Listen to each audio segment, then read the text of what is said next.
Eran las víctimas invisibles, eran damnificados sin certificado de existencia. Ahora el gobierno las reconoce y el camino hasta conseguir ayuda está lleno de más burocracia y de odio. Soy Juan Luis Sánchez. Hoy en Un Tema al Día, la regularización y los migrantes de la DANA.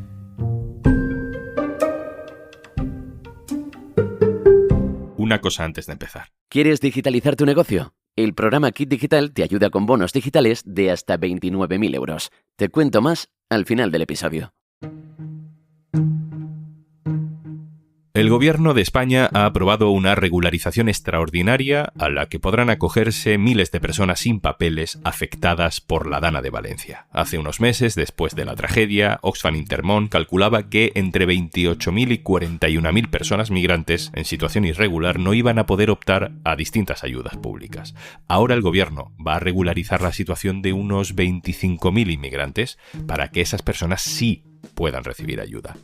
Hola, mi nombre es Lady Dayana Benjumea, vivo en Chiva, Valencia, hace 2 años y 5 meses. Fui afectada por la DANA el 29 de octubre, llevándose completamente la casa, dejándonos sin nada, absolutamente todo se lo llevó y solamente quedamos con lo que teníamos puesto. Salimos a eso de las 7 de la noche, a las 9 de la noche ya se había caído completamente la casa. Bueno, empezar de cero es difícil, más que todo en la situación en la que nos encontramos, ya que no estamos en situación irregular, nos vamos a acoger a la nueva reforma porque al momento de estar en esa situación no podemos optar a ninguna ayuda por no tener un número NIE. Entonces estamos bastante contentos, ya es un paso bastante grande estar regularizados porque ya con eso ya podemos optar por un trabajo, un contrato. Y pues bueno, echar para adelante y la vida sigue. La pregunta es si esto da cobertura a todo el mundo que lo necesita. La pregunta es, y es lo primero en lo que pensamos nosotros, si esto le sirve a Nilka o a Yolanda. Son 2 mujeres colombianas con las que hablamos en este podcast hace poco y que trabajaban en Valencia cuidando de personas mayores en la tarde de la tragedia. Las 2 estaban trabajando sin contrato, sin papeles, sin una documentación que acreditara su derecho a una ayuda pública. Se vieron sin nada y, por ejemplo, Yolanda se fue a Colombia, por lo que probablemente sea difícil volver para esta regularización. Le hemos preguntado qué tal está y cómo ve todo esto desde la distancia. Mi situación fue bastante compleja porque estuve en Paiporta con todas las situaciones que fueron bastante complejas por la pérdida de la persona que yo cuidaba y de mis pertenencias. Fue una situación tan compleja que finalmente decidí devolverme a mi país. Yo regresé hace 2 meses, no he podido encontrar trabajo, no he podido establecerme aquí. Cuando yo me fui para España con toda la ilusión del mundo de hacer una vida diferente, de poder aportar en algo y de ayudarme a mi vida, y el proyecto pues se queda ahí como en la mitad con el tema de la DANA.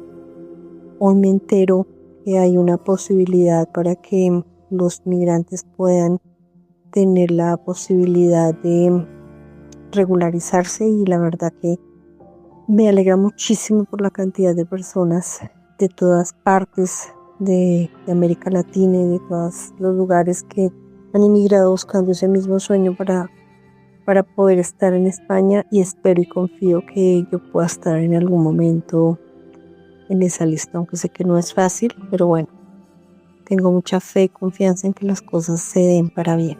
Esto sucede en un país en el que el Congreso de los Diputados ya debate una iniciativa legislativa popular, que es la versión formal y oficial de una campaña de firmas, para pedirle a los partidos políticos que promuevan una regularización de inmigrantes, que los que ya están aquí puedan existir para la seguridad social, para tener un contrato legal, que formen parte de lo que ya forman parte.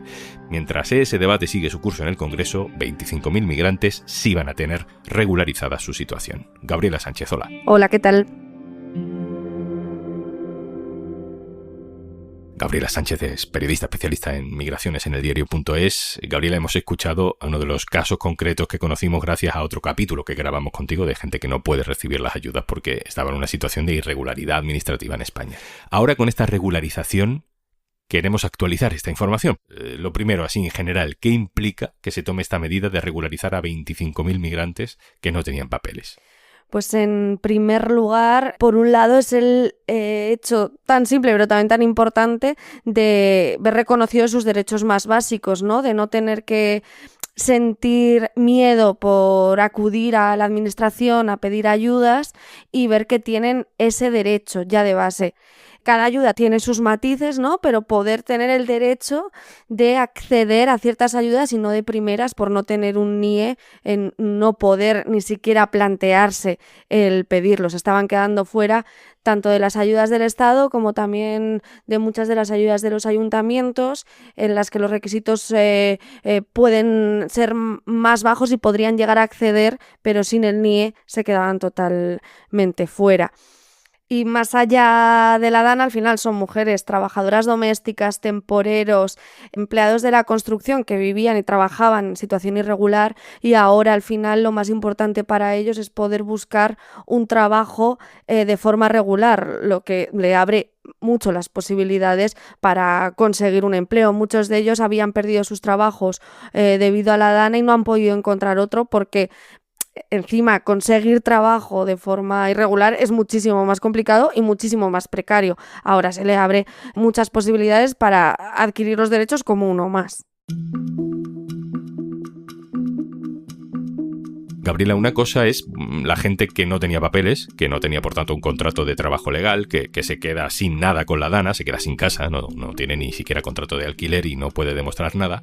Pero luego hay otra cosa que no sé si ha pasado mucho o poco, y es esa gente que tenía un permiso de residencia ligado a un contrato laboral y que de pronto, por las muchas consecuencias desastrosas de la DANA, se queda sin trabajo.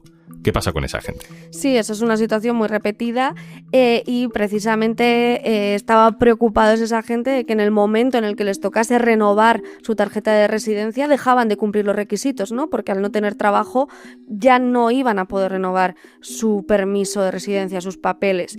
Lo que ha hecho el gobierno es que de forma automática durante X periodo de tiempo se les va a prorrogar esa renovación de forma sistemática para que no ocurra eso, para que no se queden sin papeles de forma sobrevenida, es decir, que no se queden sin papeles por razones ligadas a la riada.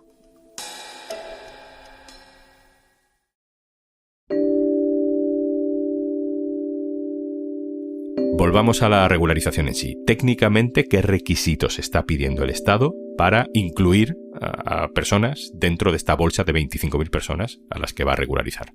Para regularizarse piden tener el empadronamiento, estar empadronados en los municipios afectados por la DANA o tener una cita para empadronarse antes del 4 de noviembre, unos días después de la riada. Y las solicitudes deberán ser presentadas en un plazo de 3 meses.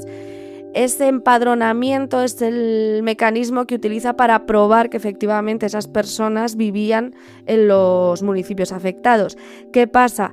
Que las ONGs han denunciado que esto dejaría a mucha gente atrás. ¿Por qué? Porque no es tan fácil empadronarse cuando no tienes papeles, por muchas razones. Son gente que vive en bajos que no están preparados para ser habitables, pero al final los alquilan porque mucha gente se aprovecha de ellos, viven en habitaciones varias personas, viven en situaciones en las que a veces los propios caseros subarrendan esas habitaciones y no permiten empadronarse, y esto va a ser complicado porque además en Valencia dicen las ONGs que es una de las provincias en las que más complicado es empadronarse.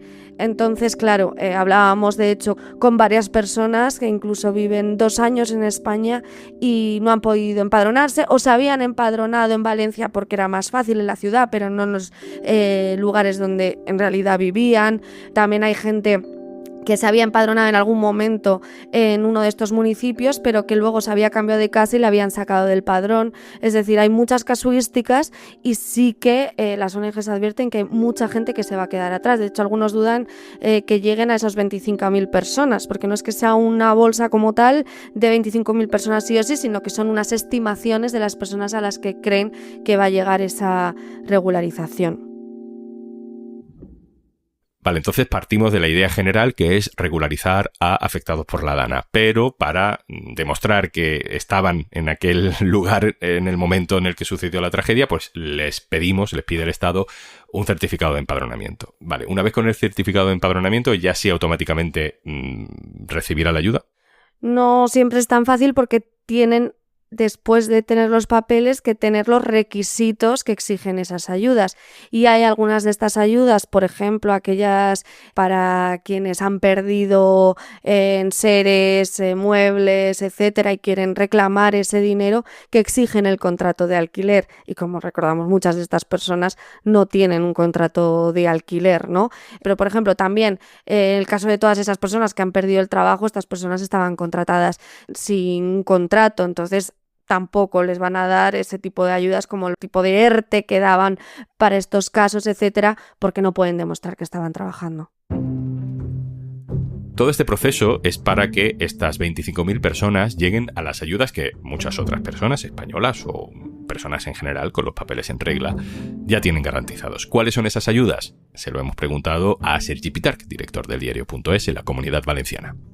Hola Juanlu. A ver, las ayudas que han podido recibir las personas afectadas por la DANA son muchísimas. Las de las administraciones públicas, tanto la Generalitat como el Gobierno, han ido para pagar los coches, que han sido la Generalitat 2.000 euros más el consorcio de seguros por lo que valoraba el coche según el precio venal, más un 20% más. Luego están las ayudas del Gobierno para reparación de vivienda, que son bastante importantes y que también están llegando, aunque un poco más retrasada porque es más difícil el peritaje. Luego también tenemos otras ayudas que han llegado a tejido asociativo, a personas con movilidad reducida, que están teniendo también muchos problemas para salir de sus viviendas por tener los ascensores todavía rotos. Hay miles de ascensores rotos. Y luego están también las ayudas privadas que han llegado, por ejemplo las de Amancio Ortega, que al ser canalizadas por los ayuntamientos también se necesita estar empadronado para recibirlas o tener algún tipo de documentación. Con lo cual esas serían las principales ayudas a las que no pueden acceder. Gabriela, vuelvo contigo. ¿Qué sugieren las organizaciones sociales para que estas personas que también necesitan la ayuda y que sí sufrieron la DANA puedan recibirla sin tanta burocracia o tanto requisito complicado? Más allá de la regularización como tal, siempre han pedido las organizaciones que sean más flexibles en los requisitos en situaciones de excepcionalidad como esta, como la de la DANA. También pedían algo similar en su momento en la pandemia, ¿no? Pues que en vez de un contrato de alquiler al uso puedan utilizar otro tipo de fórmulas que al final pueden probar pagos de los servicios, del agua, del gas, puedan demostrar que efectivamente vivían allí, que se tomen medidas excepcionales y que puedan ser más flexibles en esos requisitos. Hay gente que tiene sus hijos escolarizados, pues a lo mejor con eso pueden evidenciar que viven en esos lugares, o también informes sociales, etcétera, que sean más flexibles. ¿Hay precedentes de regularización en situaciones de emergencias que nos den una pista de cómo suelen funcionar estas cosas? Después del 11M, el gobierno de José María Aznar anunció esta medida. Recordemos que muchas de las personas que viajaban en esos trenes hacia el sur de Madrid eran extranjeros y algunos sin papeles, y se anunció esta medida no tanto para recibir ayudas concretas, sino para que fuese un poco más fácil y no se sumase a esa situación de vulnerabilidad, la situación que estaban viviendo pues para como familiares de víctimas, etcétera. También, por ejemplo, en casos más puntuales, como los 2 hombres senegaleses que trataron de ayudar a Samuel, el joven asesinado en Galicia, al grito de maricón, por ejemplo, pues también se utilizó esta fórmula de situaciones excepcionales para regularizar su situación. Todo esto pasa en un momento en el que hay una iniciativa legislativa popular en el Congreso que pretende regularizar no a 25.000 personas, sino a muchísimas más personas que viven en esa situación en España. Este tipo de pasos, ¿no?, en el caso de la DANA de Valencia, de alguna manera refuerzan el argumento general.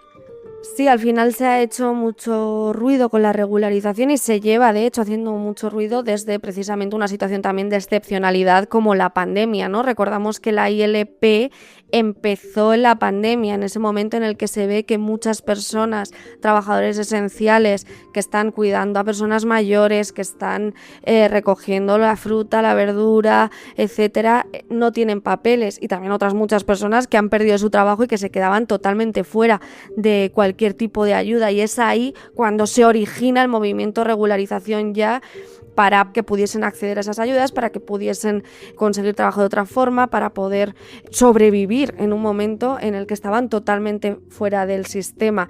¿Qué pasa? Que en ese momento lo que se decía el gobierno, es que Bruselas impedía una regularización así extraordinaria, ¿no? Y ahora lo que recuerda el movimiento Regularización Ya es que esta regularización para los afectados de la DANA evidencia que sí se puede hacer. Se ha hecho de unas dimensiones más pequeñas, pero que al final lo que están exigiendo en Regularización Ya es lo mismo, pero de una forma más masiva para poder poner el contador a cero después de una situación como la que fue la pandemia. Gabriela Sánchez, jefa de Desalambre del Diario.es. Muchas gracias. Gracias a ti.